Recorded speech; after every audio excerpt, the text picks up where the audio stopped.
आज विदिशा कृषि उपज मंडी में किसानों की भारी भीड़ देखी गई। अब मंडी में ही नीलामी के बाद किसानों की माल की तुलाई होगी। 20 मार्च से कृषि उपज मंडी विदिशा में आदेश पारित कर दिया गया है कि अब किसानों की उपज की नीलामी होने के बाद मंडी परिसर में ही तुलाई होगी।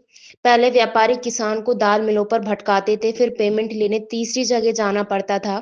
यदि कोई व्यापारी मंडी से बाहर किसान की उपज खरीदता पकड़ा जाएगा, व्यापारी पर मंडी अधिनियम के तहत कार्रवाई की जाएगी।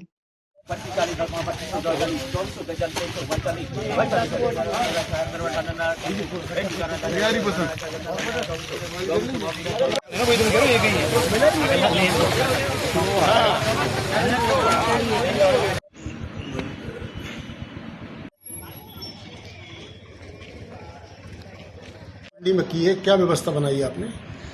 देखिए, कृषि उपज मंडी समिति मिर्जापुर में जो विदिशा का मंडी प्रांगण है, विदिशा का मंडी प्रांगण है ना, 2 मंडी प्रांगणों में बटा है। मिर्जापुर में नवीन मंडी प्रांगण है और बरेपुरा में एक हमारा पुराना मंडी प्रांगण है। कोरोना काल में वैकल्पिक व्यवस्था के रूप में तत्कालीन कलेक्टर महोदय द्वारा कुछ व्यापारी जो है उनको बाहर तौलने की अनुमति दी गई थी।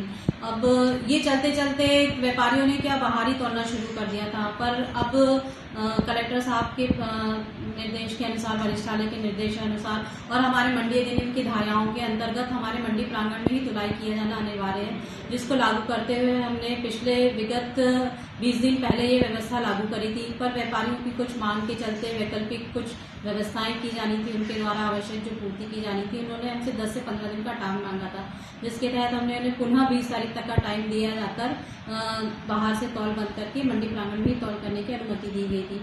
और कल दिनांक 20 से हमने फिर से मंडी प्रांगण में ही तौल की व्यवस्था लागू की है। जो बाहर से हमारा तुल रहा था वो हमारी नवीन मंडी प्रांगण मिर्जापुर में, पुरानी मंडी प्रांगण में बरेपुरा में तुलाई की व्यवस्था की गई, और जो लगभग आप मान के चलिए कि बहुत हद तक हमने कोशिश की है और जिसमें हमें सफलता भी प्राप्त हुई है। अगर कोई मंडी के बाहर तुलता हुआ पाया जाएगा तो मैडम उसके लिए क्या प्रावधान है?